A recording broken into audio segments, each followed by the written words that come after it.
turakwitabye karame nyagasani, karame karame, twitabire ingoma y'urukundo ku izina ry'Imana Data na Mwana na Roho Mutagatifu, amen. Amahoro bana b'Imana, nimuhumure, Imana iradukunda, ije kutugera neza kuri uyu wa kane w'icyumweru cya kabiri gisanzwe, tariki 22 Mutarama 2026. Dore amasomo ajya kuduhuza n'ab'ijuru. Isomo ryamenye mu gitabo cya mbere cya Samweli, umutwe wa 18 kugeza kwa 9, n'umutwe wa 19 umurongo wa mbere kugeza kwa 7. Igihe batabarutse Dawudi amaze gutsinda Umufilisiti Goliyati, abagore basohoka mu migi yose ya Isiraheli baza gusanganira umwami Sawuli, bafite ingoma n'inanga, baririmba kandi babyina imbyino z'ibyishimo. Abagore basingizaga bikiranya bavuga bati, Sawuli yishe abantu 1000, naho Dawudi yica ibihumbagiza. Sawuli yumvise amagambo aramurakaza cyane, maze aravuga ati, Dawudi bamubazeho abantu ibihumbagiza, naho ngiye bambaraho 1000 cyonyine. None se ashigaje iki kindi kitari ubwami? Guhera uwo munsi Sawuli atangira kureba nabi Dawudi. Nuko Sawuli amenyesha umuhungu we Yonatani n'abagaragu be bose imigambi ye yose yo kwica Dawudi. Nyamara ariko Yonatani umuhungu wa Sawuli agakunda cyane Dawudi. Nibwo Yonatani abwiye Dawudi ati, data Sawuli arashaka kukwica, none rero ejo mu gitondo uzirinde kugaragara, uzihisha ahantu hiherereye. Naho ngewe ndasohoka njyane na data ku gasozi hafi yaho uzaba wihishe. Nzamubwira ibikwerekeyeho, nimenye icyo abitekerezaho nzakikubwira. Nuko Yonatani hakirwa Dawudi kuri se, aramubwira ati, nyagasani, uramenye ntugirire nabi umugaragu wawe Dawudi, kuko atigeze gucumuraho, ahubwo ibikorwa bye by'impangare bikaba byarakugiriye akamaro. Yemeye guhara ubugingo bwe, arwana n'Umufilisiti aramutsinda, Uhoraho yuzuriza muri we igikorwa gikomeye muri Isiraheli. Ibyo warabyiboneye kandi biragushimisha. None ni kuki ushaka gucumura umena amaraso y'umwere Dawudi, ushaka kumwica nta mpamvu? Sawuli ngo yumve amagambo ya Yonatani, aramurahirira ati, ndahiye Uhoraho ko ntazamwica. Nuko Yonatani ahamagara Dawudi, amubwira amagambo yose yavuganye na se. Hanyuma amugarura kwa Sawuli, akomeza kumukorera kuko byari bisanzwe. Iryo ni ijambo ry'Imana. Zaburi ya 56. Niringira Imana, maze simbe nagira ubwoba. Mana yanjye ngirira ibambe, abanzi banjye barankurikiranye, umunsi wose bahora bandwanya, bakanyotsa igitutu. Umunsi wose ingenza zinyomaho, abandwanya ntibagira umubare, barandusha imbaraga, baca ibico, bakangenza, baronda aho nyuze hose. Imiburagiro yanjye ni wowe uyizi, tega urwabya rwawe, amarira yanjye aho ngobokeremo. None se siko byanditswe mu gitabo cyawe? Abanyizi banjye bazakubana bahunga umunsi nagutabaje. Ndabizi Imana iri kumwe nanjye. Niringira Imana ari nako ndata ijambo ryayo, niringira Uhoraho ari nako ndata ijambo rye. Niringira Imana maze simbe nagira ubwoba. Ubwo se abantu bashobora kuntwara iki? Kuko amagara yanjye wayakijije urupfu, none si ibirenge byanjye babirinze gutsikira, ugira ngo ngende imbere y'Imana mu rumuri rumurikira abazima. Niringira Imana maze simbe nagira ubwoba.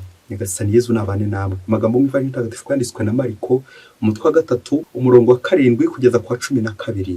Muri icyo gihe Yezu yigira ku nyanja hamwe n'abigishwa be. Abantu benshi baramukurikira baturutse muri Galileya, n'abandi benshi baturutse muri Yudeya ni Yerusalemu, no muri Idumeya, no hakurya ya Yorodani, no mu karere ka Tiri na Sidoni. Baza bamugana bumvise ibyo yakoraga. Nuko abwira abigishwa be ngo bamuteganyirize ubwato, agira ngo ikivunge cy'abantu kitaza kumubyiganaho. Koko rero yari yarakije benshi, bigatuma abarwayi bose bamwiruhaho bagira ngo bamukoreho. Abahanzweho na roho mbi nabo iyo bamubonaga barambararaga imbere ye, bagatera hejuru bati, uri umwana w'Imana. We ariko akabihanangiriza cyane, ababuza guhishura uwo ari we. Iyo ni Ivanjili Ntagatifu. Bayoboke b'Imana, nimugira amahoro. Aha tugeze ni kuri buri munsi. Ibuka gufungura buri munsi, ufungure buri munsi, ufungure abandi buri munsi. Ijambo ry'Imana buri munsi, ineza y'Imana buri munsi. Buri munsi ugire icyo yongeraho cyiza mu migenzo myiza y'igipfura, umuntu mwiza. Buri munsi ugire ingeso mbi urwanya mu buzima bwawe, wishingikira ijambo ry'Imana, Imana iba yakubwiye uwo munsi. Buri munsi wumvira Imana. Mu kurwana urugamba rwa roho hari imizi irindwi y'ibyaha dusabwa kurandura nk'abakristo: ukwikuza, ubugugu, ishyari, uburakari, ubusambanyi, ubusambo n'ubunebwe. Muri iyo mizi irindwi y'icyaha tujya kuzirikana ku muzi wa gatatu. Ni uwuhe? niba akurikiye uko twavuze. Umuzi w'icyaha witwa ishyari. Turaza kubona ko umuti w'ishyari ari urukundo rwa kivandimwe. Niba rero wifitemo urukundo rwa kivandimwe, komerezaho. Watangiye kurwanya ishyari. Mugiye akantu ngiye kuvuga caho uturongo dutatu. Abahanga bemeza ko ishyari ngo ari ryo shuri rya nyuma wiga ukazasohokana impamyabushobozi n'impamyabumenyi icyarimwe, diplome yitwa ubwicanyi. Uri umwicanyi, uri umurozi. Rero niba nawe waratangiye ishyari, umenye ko uri muri iryo shuri uzasohokana iyo diplome nawe. Uri umwicanyi, uri dogiteri mu kwica. Kubera iki? Kubera ishyari. Amasomo agiye gutambuka iwacu aze gukuranduramo iyo mizi yose ishobora kuzatuma ejo n'ejo bundi uba dogiteri, umushakashatsi mu bwicanyi kandi byabamba. Reka rero tuzirikane kuri uwo muzi w'icyaha witwa ishyari, tuze no gufata uwo muti wa kivandimwe, urukundo rwa kivandimwe. Kuko ahantu haje ishyari nuko nyine habuze urukundo. Umutima ubuze urukundo hipakiramo ishyari, ubugugu, umushiha n'izo ngeso mbi zindi zose. Iyo mizi y'ibyaha icyiciro kiba mu mutima wawe, nibwo bizarangira ubishye, uri kubihiriza abandi, uzarangira wiyahuye.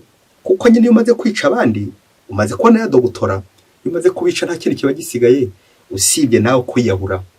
Tuze gusaba Nyagasani kugira ngo adufashe kongera urukundo mu bavandimwe, kongera urukundo aho tuba, kongera urukundo mu mitima yacu. Kuko ikibuze y'ishyari ryaje wabuze urukundo. Mubyeyi, wasanga nawe Nyagasani gukomangira ati ubuze urukundo, ubuze urukundo, ubuze urukundo, ubuze urukundo rwa kivandimwe. Niyo mpamvu ugira ishyari, niyo mpamvu wirata, niyo mpamvu wiyemera, niyo mpamvu ufite ubugugu, niyo mpamvu ufite umushiha. Kuko ubuze iki? Ubuze icy'ingenzi, ubuze Imana, ubuze urukundo. Amasomo y'uyu munsi aradusaba kurwanya ishyari. Twumvise mu isomo rya mbere turi no kuzirikana bikomeye cyane.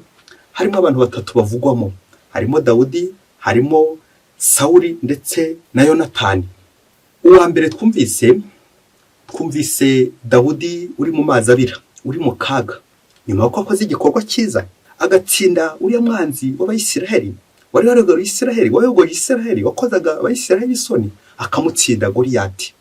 None Dawudi ntimuguye amahoro, agiye kujya mu mazi abira azire iyo neza agize. Ubwo twumvise wa kabiri Sawuli amugambaniye, amugiriye ishyari, acuza imigambi myinshi yo kuzamwicisha. Umuntu akugiriye neza, arakurwaniriye, agukoreye neza, agutsindiye ibyagushikamiraga, abanzi barakurwanyaga. Noneho kugira ngo umuhembe, ahubwo ugiye kumuhombora. Ngwira ishyari rya Sawuli, ngo ubugambanyi bwa Sawuli. Turaza kubona muri iri somo umuntu wa gatatu ari we Yonatani, inshuti ya Dawudi, wawundi uzamurengera, akamuhakirwa kwa se, akamuvuganira, akamuburira. Ako kantu umubyeyi we kuburira umuntu bagiye kugambana, bagiye kwica, ngo kuko Dawudi yaburiwe na Yonatani. Iri somo ryije ryikirizwa na Zaburi y'uno munsi, aho intero ya Zaburi iturarikira kwiringira Imana. Niringira Imana maze simbe nagira ubwoba. Amen, amen, amen. Iyo ugendera mu nzira z'Imana, iyo ukora neza, ujye umenya ko Imana muri kumwe. Ntihazabura abakuburira n'igihe hari ujye kukugambanira imitego mibisha. Uko biri kose uzayisimbuka kubera Imana. Ivanjiri uno munsi nabo baratubwira ibikorwa byiza by'indashyikirwa bya Yezu Kristo. Wawundi ukora neza, ukiza abarwayi, utambuka mu turere twose, ahantu hose agenda akiza agira neza. Nuko abantu bose bagahanira kumukoraho kugira ngo bakire. Ariko ibyo turabizi ko bitazashimisha Abafarisayo n'abigisha amategeko, n'ubundi bazakomeza gukubita agatoki ku kandi ati biriya akora bikoresha ububasha ki? Ari gushaka kudutwara abantu, ari gutwimisha umugati, n'ibindi byose bazagenda bagerekaho Yezu Kristo bamugirira ishyari. Ishyari ni ibi. Icyo ashaka kutwigisha uno munsi, nubwo abantu bakugirira ishyari, uri gukora neza, komeza ukore neza, ntuzigere na rimwe udohoka ku neza. Kuko na Yezu bamugiriye ishyari, wowe surinde kugira ngo ntibakugirire ishyari. Ngenzira abakristo tunyuramo, abenshi dukunze gucika intege ati uyangambaniye, ibi ngiye kubyihorera. Rimwe na rimwe ukabaho kwivumbura ati ibi ngiye kubyirambika kuko bari kungambanira, kandi abari kungambanira ni abakristu bene wacu abari kungamana yaho ni dukorana niza nshuti zanjye, ubwo se nakongera gukora neza nte? uze kureba nawe niba ntaho watangiye kudohoka ku neza, kubera ko hari abakugiriye ishyari, kubera ko hari abatangiye kukugambanira, kubera nawe Yezu arifuza kubwira gukomeza. Niba ikintu ari cyiza gikomeze, ugire n'uburyo gikomezamo neza, kuko nta na rimwe uzabura abagutoteza, abakugirira ishyari, abakugambanira ntibazabura, basahuri ntibazabura mu buzima bwawe. Kugira neza aho uri hose. Mubyeyi, fata agatambaro kawe, hari aho waza kugera ukagira ikiniga, uze kwihanagura. Fata agatambaro kawe, fata mushwari yawe, hari igihe waza kurira. Mu munsi umwe hirya kure cyane muri Afurika, ngo abana babiri biganaga bakundana, ngo hari harimo umuswa ndetse n'umuhanga. Umuhanga rero akajya asobanurira wa wundi w'umuswa, akamufasha ubuzima bukagenda neza. Ariko ngo umuhanga ngo waba bari abakene, naho umuswa iwabo bari abakire. Bishoboke ko umuhanga yazaga iwabo w'umukire, bagasangira bakaganira. Uko agendaga amusobanurira amasomo atumvise, igihe cyaje kugera uko akomeje kugenda amusobanurira kugeza ku ndunduro, wa mwana w'umuswa, wa mwana iwabo bari bakize, nawe igihe cyageze cy'ikizamini cya nyuma, bombi bagera baba baratsinze. Biba ari byiza cyane, abikesha cyane wa mugenzi wahoraga aza kumusobanurira kugira ngo ubuzima bugende neza. Bishoboke ko wowe umwana w'umukire baje kubishima, ntuze kumbaza. Igihe kigeze ngo bagombaga kujya kwiga mu mahanga, bategura ibyangombwa byose yo kugira ngo bazajye mu mahanga kujya kwigayo. Wa mwana w'umukire iwabo baramwicaza, baramubwira bati mva rero sha, nyuma y'igihe kirekire uyu mugenzi waza kugusobanurira, ngaho tekereza niba ari igihembo bagiye kumuhemba. Ati nyuma y'igihe kireza kugusobanurira, ubu rero guhera uno munsi twanze kongera kuba ingaruzwa muheto, nta mafaranga baturusha, ntacyo baturusha. Ubu rero guhera ubu ngubu, nubwo mugiye kwigana, ubu twanze kongera kuba mu bucakara, kongera kugenda gusobanurira. Genda nawe umenye ubwenge ukuntu rero uza kubigenza. Nimugera ku kibuga cy'indege, uze gukora ku buryo bushoboka bwose, ufate ibyangombwa bye, pasiporo, irangamuntu ye, diplome ye, byose kurya bihambiriye. Uze kugira ute? Uze kujya kubitwika kugira ngo ntaze kujyayo, kugira ngo mutaza kujyana, maze uzajya kwiga. Noneho uzagaruka waraminuje umurusha, naho umusobanurira. Aho yari gusobanurira, we ntuzagaruka nyine waraminuje mu mahanga, ukagaruka musobanurira, bityo ntazaba agikomeje. Nuko wa mwana arabyumva, yumvira inama z'ababyeyi. Bageze ku kibuga cy'indege, aho uwagombaga kuba adafite ibyangombwa bagomba kumufunga nk'inzererezi yose, bityo ntabagikomeje urugendo. Nuko igihe kigeze, wa mwana koko abwira mugenzi we ngo mutiza igikapu yari afite, arakimuhereza ngo akuramo ibyangombwa byose, arangije kubitwika. Agarutse bagiye kurira indege kugira ngo bagende mu mahanga, bari kureba ibyangombwa, bari gusuzuma ibyangombwa kugira ngo bazamuke. Nuko igihe kigeze, ngaho fora wa mwana w'umuhanga, wa mwana w'umukene ukuntu bigiye kugenda, agiye kubura ibyangombwa, ubundi bahita bamufungira aho ngaho. Bagiye kureba ibyangombwa, basanga afite ibyangombwa bye. Nuko bamwinjiza mu ndege, afata urugendo. Bagiye kureba ibyangombwa bya wa mwana w'umukire, barabishaka barabibura. Ngo burya bavuye mu rugo, wa mwana w'umukene yari afite igitekerezo, avuga ati mukuru wanjye ndabizi ntiyashobora kino gikapu, reka muhe serivisi nziza mutwaze kino gikapu cye. Ngo bya bikapu byombi byarasaga, ariko icyawumukire aricyo cyari kiremereye. Nuko wa mwana w'umukene we afata cya kindi arakimutwaza, aravuga ati koko mukuru wanjye ko bikose, reka muhe serivisi mutwaze kino gikapu kugira ngo ataza kuremererwa. Nuko bageze ku kibuga cy'indege, urumva yaratwaye igikapu cya mugenzi we, aba aricyo nyine amuhereza. Wa mwana w'umuswa, ubuswa bwe nyine akuramo bya byangombwa byose atanarebye, agira ngo ni bya mugenzi we bagiye kujyana mu mahanga. Wa undi w'umuhanga ako kanya barabitwitse. Sibwo se urugendo rurangiriye aho ngaho? Iwabo bagiye kumva, barumva ko wa mwana wabo bamufashe mu ndererezi, bamufunze. Ubwo no kumugemura biratangira. Ntuze uhita umbaza uburyo bwose bazicuza iyi nabi, n'imipango mibi yose n'imigambi mibisha bari bapanze. Nuko wa mwana w'umukene yurira indege ajya kwiga, akomeza amashuri ye, agiye kunonosora amashuri ye, agiye kuminuza. Bari bacyaba Imana, Yezu Kristo akuzwe. Ngiryo ishyari yamvuga igira iti urucira mu kaso rugatwara nyoko, kandi ngo umwaza gucira kobo Imana igucira kanzu. Ngo y'imigambi y'Imana, y'imigambi ya Sawuli n'imigambi ya Yonatani kuri Dawudi, wasanga naho hari utangiye kugirira ishyari kubera ko yakurusha. Umwana w'umuturage agiye gukira, aba bana bagiye kuzamuka barusha banjye, nawe ugatangirwa kubita agatoki ukandatireka nanjye mbagirire nabi. Umunsi umwe bizivanga, bya bikapu bizivanga, birangire wihekuye, birangire bya bindi byose wakoze bipfuye ubusa. Kubera iki? Kubera ishyari. Reka dusoreze ku bintu bitatu nawe biza kugukamura mu ishyari, niba ukiri umunyeshyari, niba ukiri umugome. Twongera twibutse ko ishyari ari ryo shuri rya nyuma uminuzamo ukarangira uri umurozi, umwicanyi. Icya mbere ni inama abahanga batugira mu kutagira ishyari. Ati uzirinde kugira ishyari ry'umuntu uri kuzamurwa mu ntera, kuko akantu gaca kutonwa umubyeyi, kuko uwo muntu azatumbagira azamuke, ariko igihe kizagera muhure ari kumanuka nawe uri kuzamuka. Akantu kumvisa umubyeyi we ko utazagira umuntu ishyari, kuko muzahura ari kumanuka ari kujya hasi nawe uri kuzamuka. Undi izamukire mu ndege, undi wamugira ishyari nawe ari kumanuka. Kubera iki? Yatwitse bya byangombwa by'uwabo. Ntuzagire ishyari ry'umuntu uri kuzamurwa mu ntera. Icya kabiri twazirikana, ineza igutanga imbere, inabi ikaguherekeza. Igihe cyose wagiye ukora neza ugasobanura mugenzi wawe, ukamutwaza ukamuha serivisi nziza, amaherezo bizagutanga imbere. Nibyo bizakuzamura nyine, nibyo bizaguha gukomeza, nibyo bizaguha promotion.